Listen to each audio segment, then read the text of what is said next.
Why, hello everyone. Faceless here again. As I was thinking about how I could have done a little better in the last video I just posted, came to a sudden realization and kind of remembrance of a video I did in the past. It was a tidbit featured on the Cleaving Thought from Bone channel. I recommend you go watch you go watch his stuff, by the way. Yeah, I'm putting a plug in my own stuff. Um, he, he's a very interesting dude. That's all I can say. I don't want to spoil his stuff for you, but go to that channel. Anyways, this channel was very near and dear to me, so I wrote this one story, especially for me and him, called Frank's Wonderful Chinese Food. Hi, my name is Dylan. I've lived in Queens, New York for about 5 years now. Down the street, there's this lovely place called Frank's Chop Shop. And when you order Dine and Dash, he actually calls it Dine and Kidnap. Yeah, there was a pause there. It's just it's kind of ridiculous when you hear that when there's an order, as I'm just happily eating my food. Well, this guy has made the best stuff ever. Him and his family cook all this beautiful, wonderful food. It's it's highly addictive. I can't lie. Me and my son go there every day. Um, my son's name is Brian Wilkins. He and his mom don't get along so well, so she lives with him, and I am in my own apartment right now, but everything's going fine. Every once in a while, I drop a little bit of Frank's off with him so she can take it too. It's usually more than he can eat, and he always wants to order some for his mom. I mean, cute little boy, right? No matter what, you always have to talk well about your ex, even if you don't like each other. So Frank was telling me about how he got some new experimental beef from China. He said it's twice as thick, 3 times as savory, and actually not that much more expensive. I asked him why it's so experimental, and I was like, Does this have more steroids in it? Is that it?" He's like, "No, it's just a strangely addicting meat that they claim from are just cows, chickens, ducks. But I don't know. Sometimes some things are too good to be true.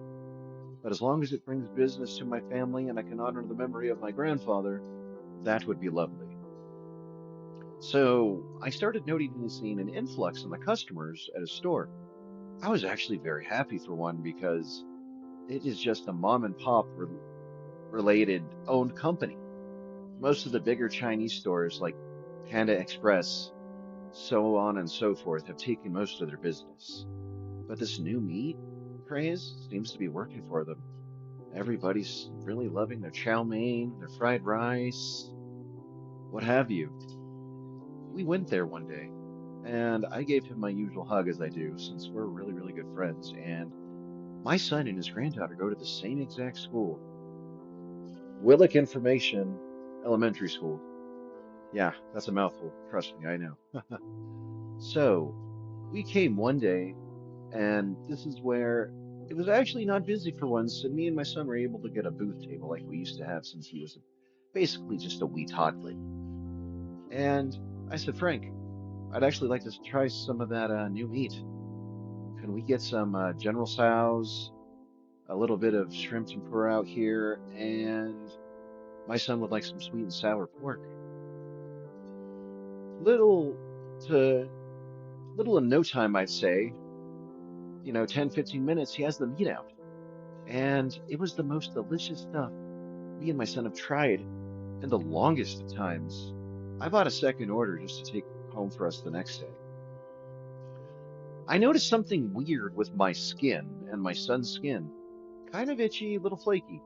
We first thought it might have been a reaction to the food. We went and got checked for it. It wasn't even anything related to that, except for a certain chemical found in our stomach lining called diaxylhydro.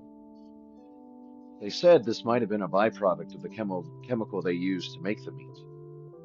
After finding out that what the doctors really just told me my face was much of a lie. If it had nothing to do with the food, then why was the byproduct part of the food?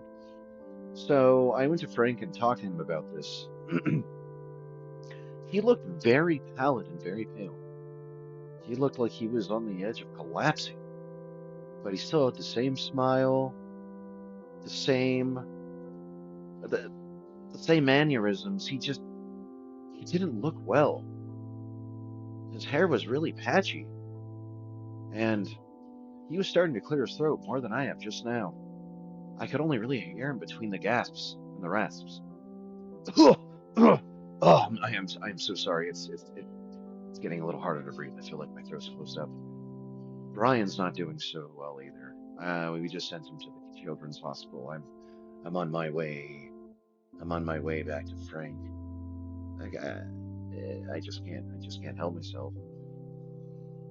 Well, what do you know? He's closed for the first time in 15 years. As I've only been here 5, it's kind of amazing seeing this closed down now. I'm getting very itchy. I'm starting to get really irritated. My eyes are starting to hurt when I get outside. Early this morning, when I went to go itch my face, it's like the first layer of my skin just crumbled off. I don't. I'm starting to lose track of time. I is Brian still at the hospital? Oh, oh no, no, Brian. That's right. I brought Brian home. He's he's dead. I hate him. It's time to go pay Frank a visit.